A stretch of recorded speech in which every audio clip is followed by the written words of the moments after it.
it's hard to be creative. Like to just come up with something that no one has thought of before. That's not a particularly easy feat, my friends. And I come to that fork in the road every Tuesday and Thursday when it's time to record another episode of White Coffee. I'm slowly losing my mind at FedEx because for 6 hours a day, I just let my mind, in the words of Eames from Inception, Tom Hardy, I let my mind turn to scrambled egg, or he says something like that. I seriously just let my mind just wander, and I have no structure to my thoughts, which is helpful in remembering old stories, but it's not it's not like if I had to sit down and focus for 6 hours on like coming up with something. I mean, most of the time it's just me with Weird Al lyrics stuck in my head from third grade. I mean, seriously. I'm sitting at work and for about an hour, I don't wear buttons and I got a cool hat. I don't wear buttons and I got a cool hat. Which is just one half of a line out of Amish Paradise. So to think that I'm going to get anywhere creative is very naive. So when these episodes roll around, either that or I'm in class and I can't think about anything else in class. I don't have, and not to make excuses or anything, I try my best to come up with interesting ideas for the episodes, but I'm not putting as much thought as I really wish I could into the topics that I choose to discuss.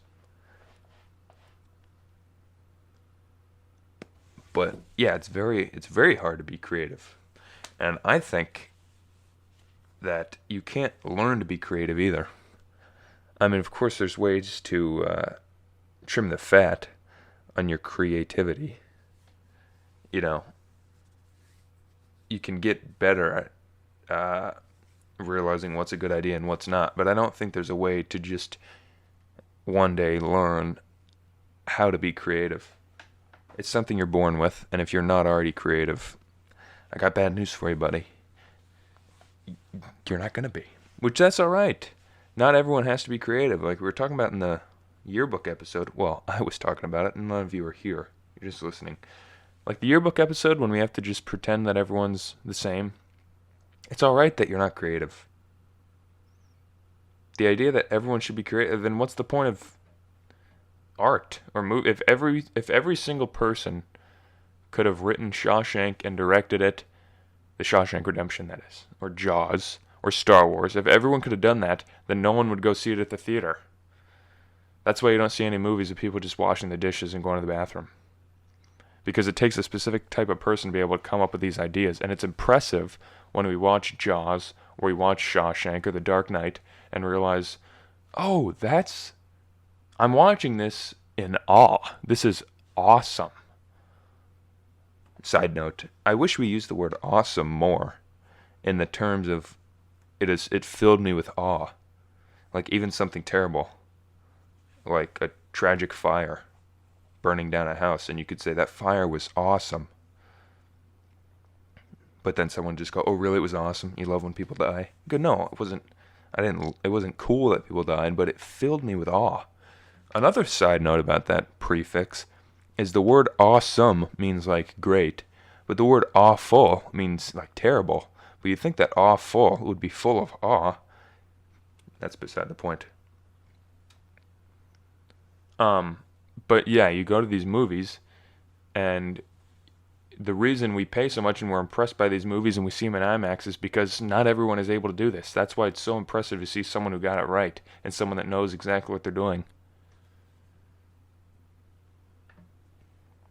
And we need to revere that more, respect that more, respect our differences, and specialize what you're. We talk about this in my economics class. It makes sense in economics, at least in a capitalist country, where if one country, it only costs whatever $1,000 to harvest soybeans, but it only costs $500 to harvest corn, well, then that country's just going to specialize in harvesting corn. They're not going to bother spending an extra $500 to sell soybeans when it's financially irresponsible for them to do so. They're losing money on it when they could just sell twice as much corn and make all that money back. So we can do that in countries that's allowed to say, like, oh, well, whatever, or businesses just in general will pick the cheapest option, whatever's making us the most money, whatever we can do cheapest, best, do that. And that's respected and accepted. But when it comes to like people growing up and getting a job, it's just like, oh, well, you can do anything. And we need to quit, not to say that we should keep people away from what they want to do, but obviously if that's something, if there's something that you're good at, that's what you should be doing. I don't know, we should all fit these roles in society. We still need, as much as it probably stinks for you, as much as you wouldn't want to do it, there's garbage jobs that need done. There's FedEx jobs that need done. It needs to be someone's job to just sit in a truck all day and unload boxes onto a belt. It needs to be someone's job that's just a health inspector, and they go around restaurants and just find dents in tin cans and mark you down for a C grade.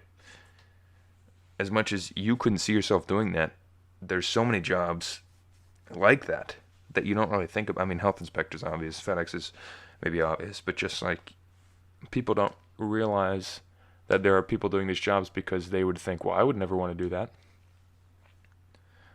My point being creative is one of those jobs.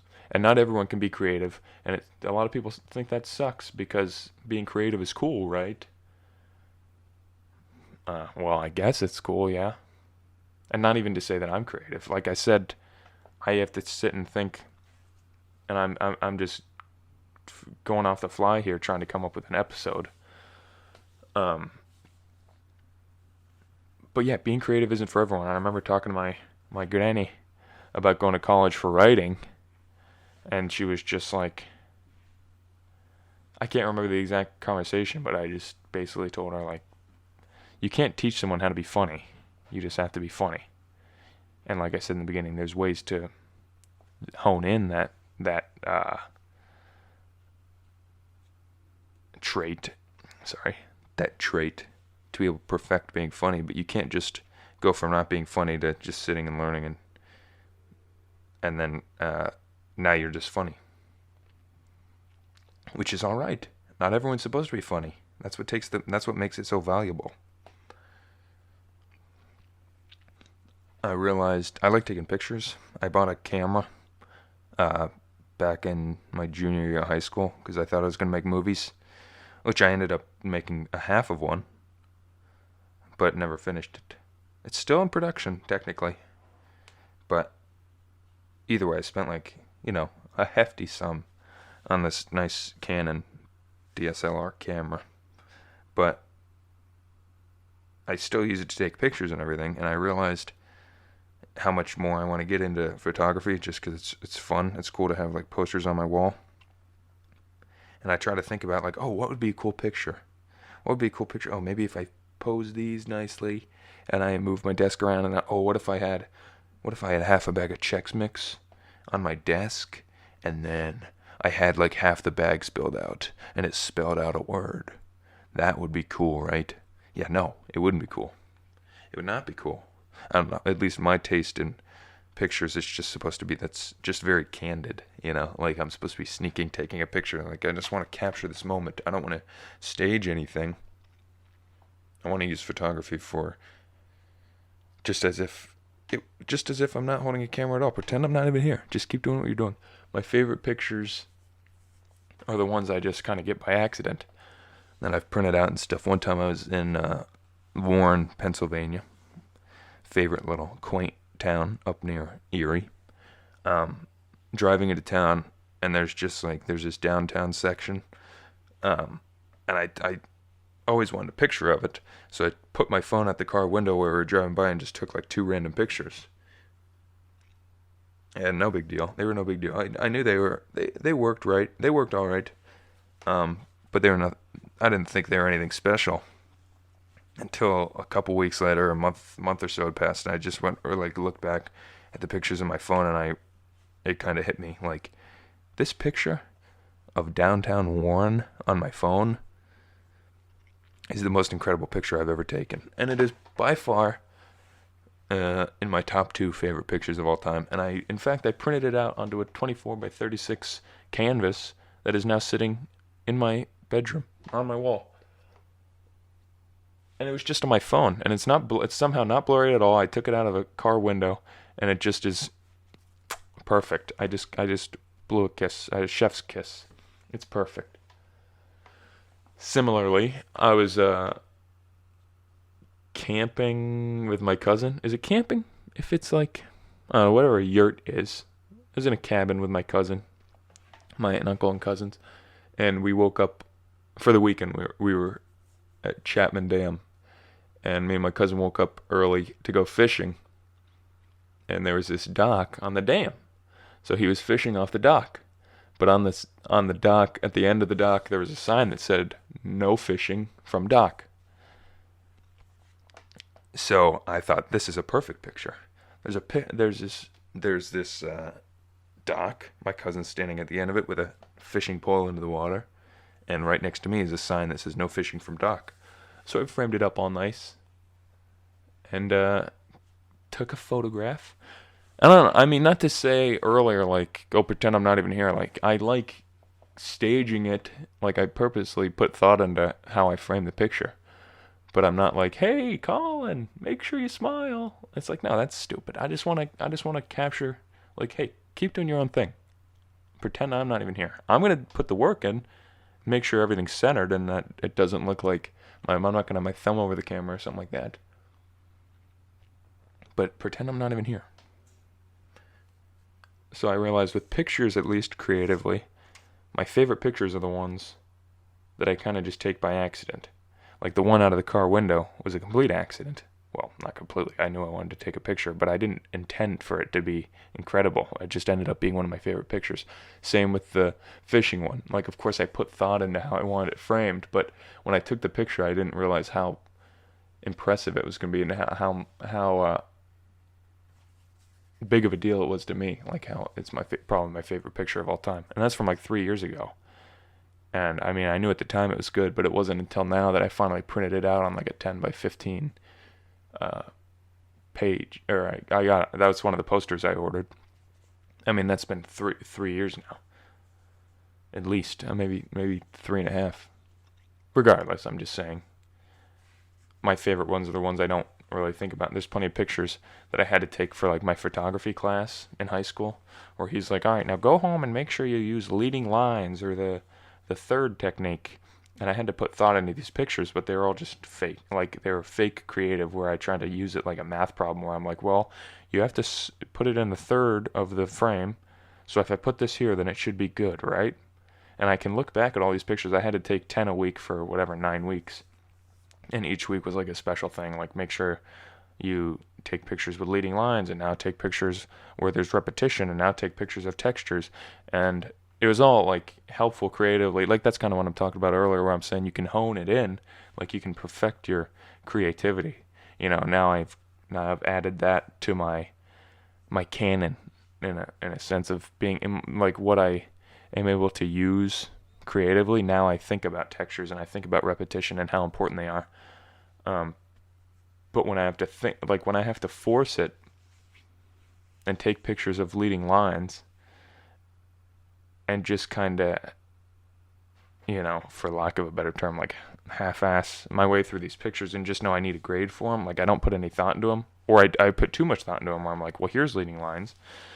It just isn't, it's too mathematical, or it's not a good picture.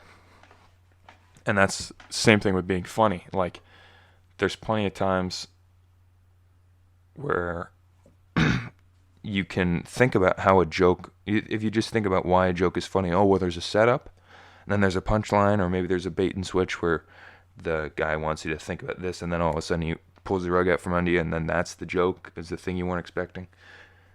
Like, you can learn about those, but if you just go, oh, well, a joke needs a setup and a punchline, so I guess my joke should be, why did the chicken cross the road? Oh, to get to the other side. There's a setup and a punchline, right? Yeah, but that's not funny. Like, and so I'm using that as an analogy for pictures. You can't just get too mathematical with pictures or just creativity in general. You go, oh, well, I guess it's cooler if it's candid and if I pretend I'm not here. So I'll make sure that when I take a picture of this model, she's not looking into the camera. And I'll put a model on the toilet because it's like, well, no one's ever thought of that before. Models are cool, but imagine them having to poop, right? Let's have a model on the toilet. That'd be cool. Or maybe having her head between her legs, sitting on a chair. Like, oh, models, they look like they have it nice, but they actually have it rough. You ever think of that? Whoa, it's so introspective. Video ideas are also very hard. I've been thinking about adding more to the White Coffee channel, to try to build this up. If anyone has any suggestions, of course, help me out. But I'm thinking 2 podcasts a week with 1 video a week. But I don't want the video to be like a sketch. As much as if I ever think of a sketch, I'll come up with it, and I will put it on the channel if I ever get around to filming one. I don't know if starting the sentence with as much as was correct. But I want to do something with a green screen where I just have like a desk in front of like a fake background. Nothing that's like, it doesn't need to be like the Grand Canyon, but just like, I don't know, the way the news has like a green screen background where it's just like all blue with like the American flag behind it. Or just like whatever broadcast videos like in the background of it. Just something like that, like a background like that, and then just me talking. But I think it would be like either like me talking about basically something that could be in an article, or just like pretty much like 5-minute segments of just like a quick topic, like, hey, here's my tip of the day. Like, I could have put that whole creative thing into that, or I could have put, yeah, I don't know, just like basically articles, or I can't think of anything else. Just something for me to talk about where I'm like, hey, this is a great song. We're gonna talk about the history of a song, and it's incredible. Something like that. So if you have any ideas for what the video idea should be, let me know. I think it would come out podcast Tuesday, podcast Thursday, and then the other video Saturday. Which I don't think the days matter for videos. Like, I mean, they probably do. If I was successful enough where it's like, hey, people only watch videos on Mondays from 3 to 3:30, so make sure if you upload it, do it then. It's like, I mean, anyone right now with White Coffee, if they want to watch it, they already know to just watch it. I don't know how many subscribers we're getting that are just randomly getting like video recommendations. So I'm sure I could upload it. And that's why I don't have a schedule for this. I just upload it whenever the heck I want. Because anyone that actually cares will just watch it regardless. But yeah, I wanted to start adding more stuff. So if anyone has any ideas, let me know. Because I'll gladly do it. They're only going to be like 5 to 10 minute videos. But just on Saturday, just to switch it up so it's not all podcast. Back to Warren. Trying to think of creative wise, and like I'm saying before, I guess the theme of this being I'm a lot more appreciative of my ideas that I don't put thought into, because it doesn't seem like it's very vain for me to give myself a pat on the back when it's something I didn't really do on purpose. Like if I sat for 20 minutes to try to frame this photo and it finally, after 30 shots, it finally worked out, I don't think I'd be allowed to go, man, I really am a creative genius, aren't I? Similarly, when I'm bored and worn with my cousins, it's not as fun to fill your time with something that you have to think about, where you're like, oh, what would regular people do? Oh, I guess we could go play some pickup basketball. As much as that's fun, it's not any different from what I could do at home. Like when I'm on vacation, I want to be doing crap that I can only do there, so that way I can appreciate being there. Right? So there's a parking garage in Warren. So one day me and my cousin were just like, let's just go up there. Let's hang out in the elevator. Let's just explore this place. We've never been there. It's just a parking garage in the middle of town, but no one's ever really there. So we just go up and run that place like we own the joint. We just go up the elevator, hang out up on the roof, walk across the cables, Well, it's kind of funny now thinking back. Like we didn't always walk across the cables. Like the first time, we would just went up there. Like, whoa, what a cool view! I didn't even know you could get up here. And then we went back the next year, and we were like, let's start bringing food up there. So we were like, order pizzas and then walk up to the parking garage. And then after that, we were just like, let's just start walking across the cables and peeing off the side of it and throwing Coke cans down on the sidewalk and just seeing what the heck happens. And just completely having no, not being held back by anything. Where in the beginning we were like, are we even allowed to be up here? Where now we just know, like, no one's going to say anything. Let's just throw crap off the side of it. Let's set up a stakeout in case we think the people at the McDonald's are having a drug deal, which is a true story, by the way. Me and my cousin were hanging out in Warren with a buddy, and they both live there, so I was just hanging out there. They were stuck there. But we were driving around at like 1 a.m, and we saw these cars mysteriously wrapped around the McDonald's parking lot. This is a long story. I will not do it justice right now, but maybe I'll bring it up again later. But every night they were there at like 1 a.m, and then there was like they would walk out and try to like jimmy the door at McDonald's, and they had done that more than once out of the week we had gone back to inspect them. And we finally just came to the conclusion, like, yeah, this is a drug ring. This is McDonald's drug ring. They're selling drugs through the drive-thru. These guys come up at 1 o'clock in the morning after they're closed and pick up the drugs and then drive it away and fit it in with her. Well, so then the next day, me and my cousin went back to like the building next to McDonald's. We're like, maybe they're hanging out here, and we saw it was where they keep all the newspapers for the town. But I think that kind of was like, well, maybe they're selling these drugs on the paper route. Like, that would be impressive, right? If they knew their customer base and they knew which ones needed their drugs, they would just put them in a tube with a rubber band around it and throw that biatch on the porch. And that guy's got his meth for the weekend, and when he has to pay his bill, the boss will go, oh, he's paying, the Williamsons are paying $3 a week for the newspaper. The Kleindensts are paying their $3 a week. Oh, meth addict. What is this? They're paying $400 a week for their newspaper? Yeah, that doesn't come up. Regardless, we thought there was drug dealers at McDonald's, so we staged a stakeout, and where'd we go? We went to the parking garage. We go into the woods and just find random places, and now when we go back, like, the random crap we find is our place now. There's like a big drainage pipe down this big mountain, down this hill. There's a waterfall, and it drains into this big drainage pipe, and that takes it into the Kinzu Dam. So then one day we were just like, let's just walk through that. So we walked the whole way through the drainage pipe, just like in It. And then at the other end of it, you just have the whole shore of the dam all to yourself. With these nice rocks, and it's just, I don't know, it's just, I mean, certainly we didn't come up with that. Someone had to put that drainage pipe there. Other people know about it, but no one had to tell us about it, and we still found it. That's some of my favorite stuff to do, when you just come up with it on your own.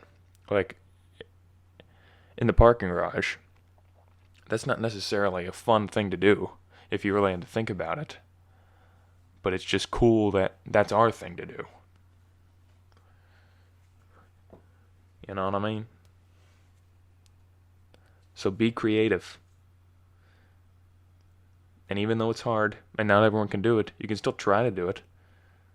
And just come up with, I wouldn't necessarily go make your job about it. If you're one of the people that it's not for everybody, not everyone can be creative. I wouldn't go try to be like, all right, well, I guess since everyone can do it, I can go be an artist, right? I can go be a writer and make some comedy movies and go be funny, and I'll do stand-up. It's not for everybody. But that's not to say you can't have fun. Clearly, certainly, everyone's allowed to have fun and make up their own inside jokes and have stupid traditions that they do every time they hang out with the same group of friends. And that's important. You know what else is important? The word of the day, which of course is audacious. It's an adjective showing a willingness to take surprisingly bold risks. Well, how fitting for today's episode. Harrison is very audacious. He was being audacious, climbing through the sewer pipe into the lake. Audacious. Which is a great word. Next, of course, we have the song of the day. Maybe I should space these out more, not just cram them in the end of the episodes. Maybe I should do it at the beginning or something. So, word of the day should be at the beginning.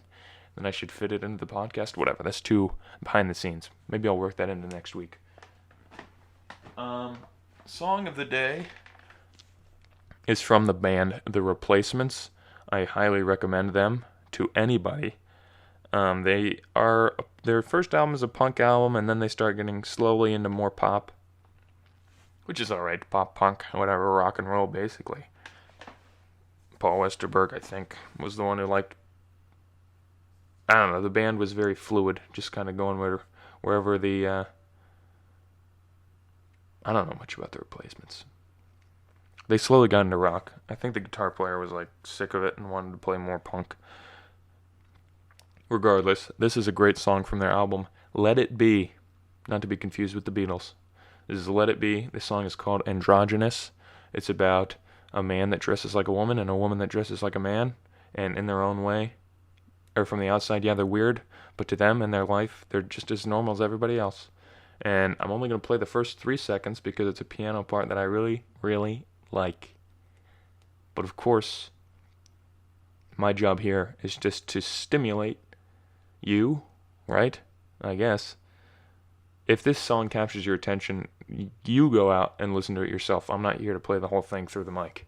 But this is the beginning of it.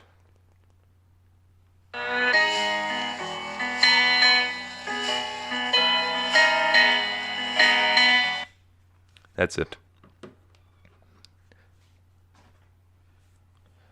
Speaking of that's it, we're getting to 27 minutes here, which reminds me that it's time to end the episode. Thank you for listening to White Coffee episode. What is this, 7? I don't know. I think it's 7.